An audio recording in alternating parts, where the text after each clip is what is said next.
तक का इतिहास है नहीं है। और आज भी जैसे पिछले हड़ताल में सारे बरसात में सारे हमारा संगठन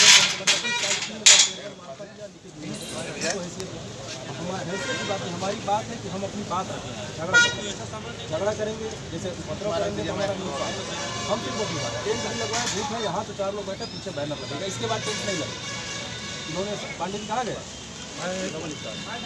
पांडे जी ने कहा था भैया हम लोग का वो है माइक लगाना है, अभी बताइए टेंट आ सकता है तो माइक नहीं आ सकता है। वो इतनी माइक रखे कि हमारी आवाज़ बस वहाँ तक चलेगी, यहाँ से खिलाए नहीं, छोटा वाला माइक रखे वो भी नहीं चाहिए। जो भाई यहाँ के नियम है उसको फॉलो किया, लेकिन अब इतना तो लगा कि पिछवा बैनर लगता है, एक बैनर लग गया तो कौन सा संगठन बेटा, इसके बाद कोई टेंट नहीं लग रहा है, ये भी घेराव नहीं किया, बस इतना है, इसके बाद। और रही परमिशन, ये तो कभी नहीं परमिशन देंगे, ये काहे कहेंगे हमारे दरवाजे तो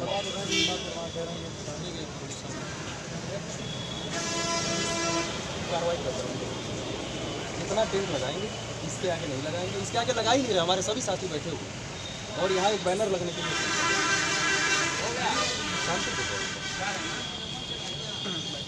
में ये सारे काम आपके द्वारा ही किए जा रहे हैं। उसके बाद भी अगर मैन पावर या आदमी कम किए जाएंगे तो पूर्वांचल की व्यवस्था बिगाड़ कर सरकार को बदनाम करने का काम किया जाएगा और सरकार परेशान होकर पूर्वांचल को बेच देगी।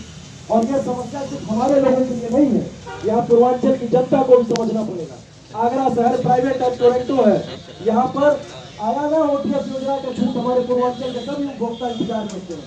अगर प्राइवेट हो जाएगा तो क्या उपभोक्ताओं को योजना का छूट मिलेगा ओटीएस का? ये जो ट्यूबवेल का कनेक्शन फ्री में किया जा रहा है किसानों को, ये प्राइवेट हो जाएगा क्या उनको मिलेगा? ये साजिश करके एक आदमी के निजी स्वार्थ में ये काम किया जा रहा है और जिसका हमको आपको मिलकर पुरजोर विरोध करना है। साथियों, आज हम यहाँ तक हैं और इसके बाद अगर आज हमारी बात नहीं मानी जाती है मैं बैठ के खुद 22 तारीख के भूख हड़ताल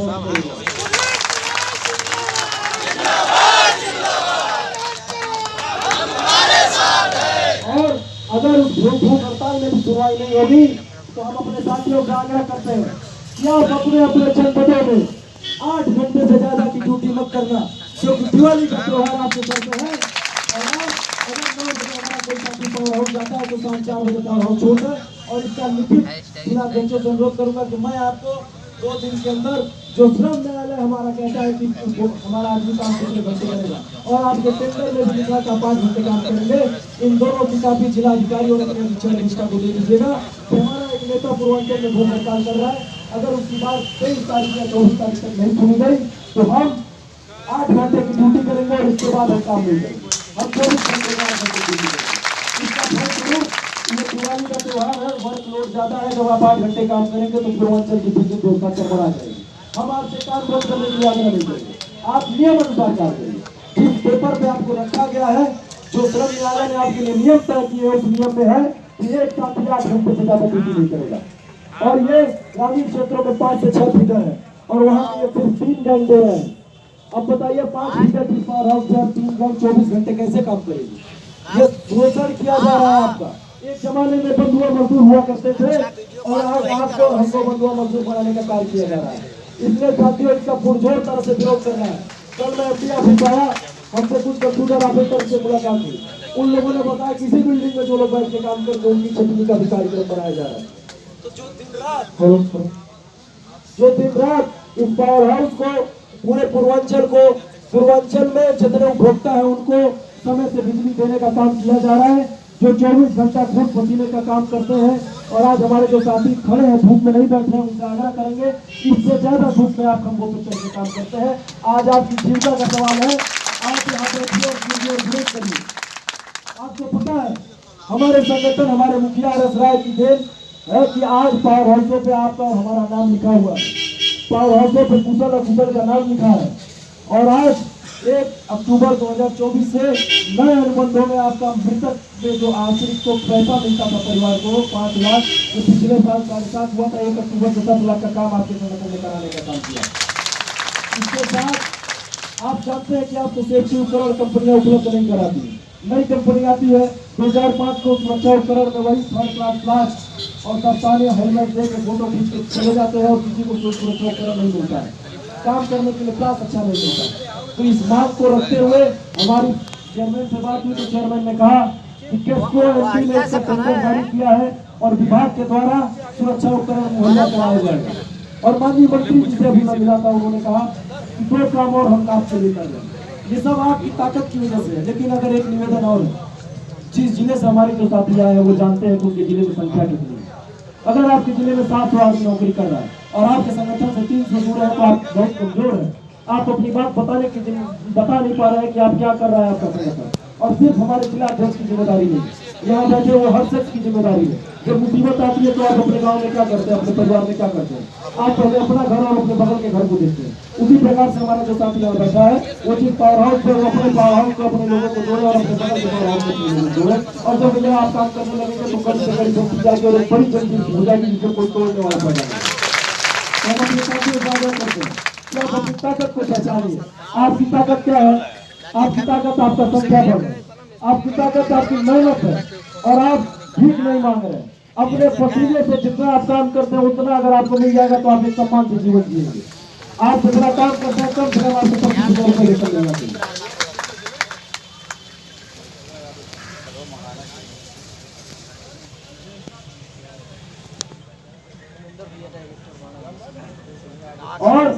और आज फैक्ट्री ऑफिस में बैठे डायरेक्टर ने जो अपने जीवन में कभी भी फील्ड में पोस्टिंग नहीं पाई, जिनको ये नहीं पता है कि 10 घंटे के ट्रांसफार्मर को बदलने में और बनाने में क्या सामान लगेगा, क्योंकि वो आदमी कभी भी फील्ड में नौकरी नहीं किया और उसने बैठे बैठे एक आदेश पारित किया 2017 का। अरे तुमको मानक लागू करना तो तुम नया मानक बनाते, नए काम की वजह से हमने कितना काम हम करते हैं। अरे आपने नीचे हमको बनाया तो आप नया मानक बनाओ, नया मानक बनाओगे तो हर साल आपसे 4-4-5-5 आदमी बढ़ाने पड़ेंगे।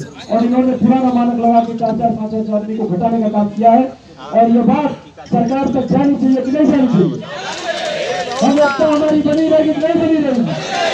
आवाज दो, आवाज दो, आपके जैन मुर्दाबाद, आपके जैन मुर्दाबाद, 17 के मानक वापस हो, 17 के मानक वापस हो, संजय कर्मचारी जिंदाबाद, संजय कर्मचारी जिंदाबाद, संजय कर्मचारी जिंदाबाद। साथियों, मुझे यह भी पता चला कि चेयरमैन ने ये कहा था कि आप लोग अपने खर्चों को कम करिए। अब समझने का फेर देखिए, जिसकी जैसी बुद्धि होगी उतना नहीं समझेगा। खर्चों को कम करने का मतलब ये नहीं था कि पावर हाउसों से आदमी को कम करिए। अगर चेयरमैन ने ये कहा होता कि पावर हाउसों से आदमी को कम करिए तो ये आदेश पूर्वांचल में नहीं लागू होता, ये आदेश मध्यांचल में भी लागू होता, पश्चिमांचल में भी लागू होता, कैस्को में लागू होता और दक्षिणांचल में लागू होता। सिर्फ ये साबित करके आपको निकाला जाता, ये आदेश सिर्फ पूर्वांचल में लागू किया जा रहा है और इस आदेश का हमको और आपको पुरजोर विरोध कर रहा है। और 24 तारीख से हर आदमी 8 घंटे से ज्यादा ड्यूटी मत करे। लेकिन एक बात समझिए, हमारे जो जिला है देवरिया, वहाँ के राजेश्वर सिंह जी 1 महीने तक प्रयास करते रहे कि लोग 8 घंटे ही ड्यूटी करें, या जो ITI है वही खंडे पे करें। और कुछ साथी हमारा उनका साथी और कुछ नहीं किए। तो निजी स्वार्थ अगर रहोगे, वैसे तो जो यहाँ बैठे वो निजी स्वार्थ वाले एक भी नहीं, क्योंकि यहाँ बैठे इसका मतलब वो संगठन और अपनी समस्या को समझते हैं। जो नहीं बैठे उन तक आवाज देते हैं कि अगर निजी स्वार्थ में रहेंगे तो जो लिस्ट बन रही है कोई जरूरी नहीं है कि जो यहाँ बैठे उन्हीं की बन रही है, कोई भी निकाला जा सकता है। और आप देखते हैं कि अभी तो आपको टेंडरों में छटनी किया जा रहा है। अभी देवरिया में 775 आदमी का टेंडर था, जो नया टेंडर हुआ 725 का, वो 56 आदमी निकाल दिए गए। ये क्या होना चाहिए?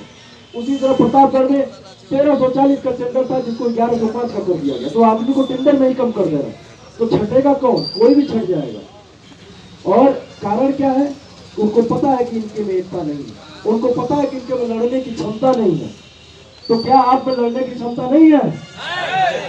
दिन रात जब बिजली का काम आप करते हैं, जब से धूप में कमर तक पानी में आप काम करते हैं, मैंने वो तस्वीरें देखी है और आपने वो किया है काम कि बरसात में कमर तक पानी डूबा था बरेली में, और हमारा एक कबीला का साथी सीढ़ी लगा के कमर तक पानी में खड़ा और दूसरा साथी खंबे चढ़ा। तो वो काम इतनी मेहनत से कर रहे हैं आप, जहाँ ऐसे अधिकारी जो एसी में बैठ के आदेश पारित कर रहे हैं, इनका पेशाब निकल जाएगा जाने में, डरेंगे और ऐसे सब इतनी ताकत आपके हाथों में है कि आप जितने काम के लिए रखेगा उससे ज्यादा आप काम करते हैं। आपसे ज्यादा उदारवादी कौन होगा? आप रखे गए हैं इसमें अच्छी लाइन बनाने के लिए और आप 33 लाइन भी बना रहे हैं। आप रखे गए सिर्फ अनुरक्षण और परिचालन के लिए, उसके बाद आप मीटर रीडिंग का काम कर रहे हैं। पेड़ों की कटाई आपसे कराई जाती है। आपको पता है साथियों, पेड़ों की कटाई का 2 लाख रुपए का कम से कम टेंडर आता है साल। उस पावर हाउस के अंतर्गत जो शादियां पेड़ों पे लाइनों पे आ रही उनको काटने का खर्चा आता है। ये सारे अधिकारी भ्रष्टाचारी बैठ के खा जाते हैं और काम आपसे कराते हैं। तो अपनी ताकत को समझिए।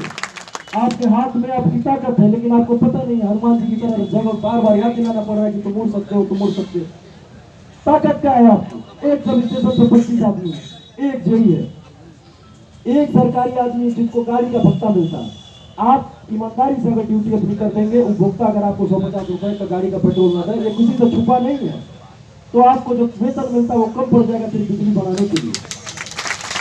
आप 10,000 रुपए में 24 घंटा काम करते हैं। एक एक ग्रामीण क्षेत्रों में 25 से 30 किलोमीटर की लाइनें हैं जिसका काम आप करते हैं। 33 kV का पेट्रोलिंग अगर बिगड़ जाती है तो 7-8 किलोमीटर की 33 kV की पेट्रोलिंग आप करते हैं। इसका कोई अतिरिक्त चार्ज थोड़ी मिलता है। तो जब आप इतना काम जो आपके ऊपर तय नहीं है वो कर रहे हैं, तो जब आपको निकाला जा रहा है, आपका शोषण किया जा रहा है, तो मजबूती से उसकी आवाज उठानी है। और सिर्फ आज नहीं, जब तक ये आदेश वापस नहीं हो जाएगा साथियों, मैं आपके साथ खड़ा हूं। बस मेरा हौसला बने रहिए। आवाज से, आवाज से समझा साथी, जिंदाबाद और जिंदाबाद, 2017 का मानक वापस हो। इतनी तेज आवाज लगाइए। ऐसे लोगों को बना दो कुछ पैसा क्योंकि आप अपने घर से नहीं रहते हैं। याद सभी में संवैधानिक अधिकार है। उस संगठन के भरोसे नहीं चलेगा। जान लो, भारतीय संविधान का आर्टिकल 18 कहता है रोजगार के अवसर उपलब्ध कराने में शिक्षा की व्यवस्था करने के लिए। फिर आपने कौन सा रोजगार उपलब्ध कराया भाई? 2017 का हवाला देते हुए संविदा कर्मियों को सेवा से बाहर करने का आपने रास्ता क्यों तैयार किया? आज इस कथनी और करनी में अंतर है, और कथनी और करनी में अंतर रहने वाला वो कभी भी किसी कंपनी का हेड नहीं हो सकता। ऐसे व्यक्ति इस कुर्सी पर रहने का कोई अधिकार नहीं होता, और हमारा संविदा कर्मी इस कुर्सी पर कब्जा करेगा।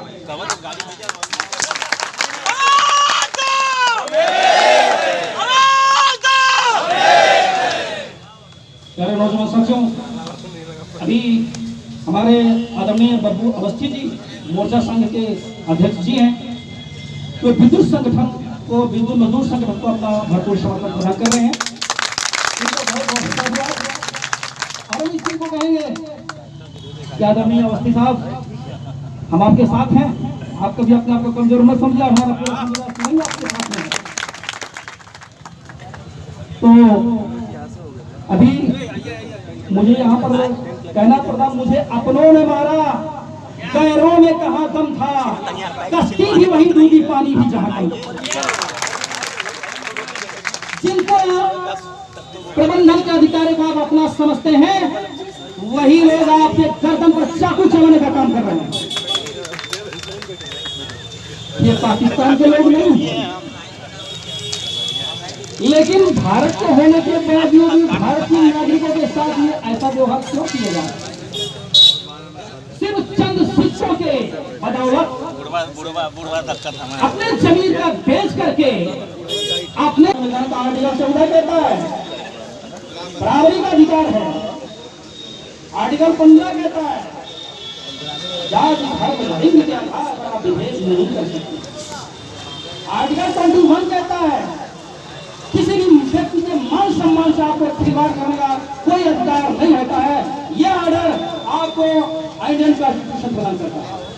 तो कृपया आप लोग इसको पढ़ने का कष्ट करें। इंडियन कॉन्स्टिट्यूशन के अंदर किस चीज का मेंशन है? You are provide to the services any factory और managing director, you are a one for IAS officer, you are one for government servant, not for the honor of the Indian Constitution. Law in all order is a mention. CRPC 1973 under section 20. Any judicial magistrate every commissioner is posted in the section, not for allowing power to the power. And TPSC and SC is the promotion of the power of the national charge fee. That is 73. तो आप लोग क्या पढ़ते हैं भाई? जब चाहो इसके ऊपर आपने चाकू चला दिया, जब चाहो तुम्हारे दादा की खेती है क्या? ये भूल मत करना। जिस दिन ये संविदा कर्मी जो इस बिल्डिंग के न्यू होते हैं, इस कारपोरेशन की बुलंदियों पर ले जाने वाले होते हैं, जिसका फायदा आप लोग लेते हैं और आप लोग ऊर्जा मंत्री से सील लेने का काम करते हैं। अगर उस दिन अगर ये न्यू बिल्डिंग सड़क पे तो पूरी बिल्डिंग भाजपा हो जाएगी। तो बताइए सील किस कंपनी को मिलेगा? मध्यांचल को मिलेगा, पूर्वांचल को मिलेगा? तो मैं इस चीज को कहूँगा, अपनी हानिभागिता को छोड़ते हुए जन कल्याण को ध्यान में रखते हुए निगम क्षेत्र में 2017 का कल वापस लेते हुए अग्रिम कार्रवाई करें एवं इसके साथ साथ लीव का मेडिकल का वो सही मध्यांचल पश्चिमांचल लागू हो सकता है, तो से लागू करना सुनिश्चित करें।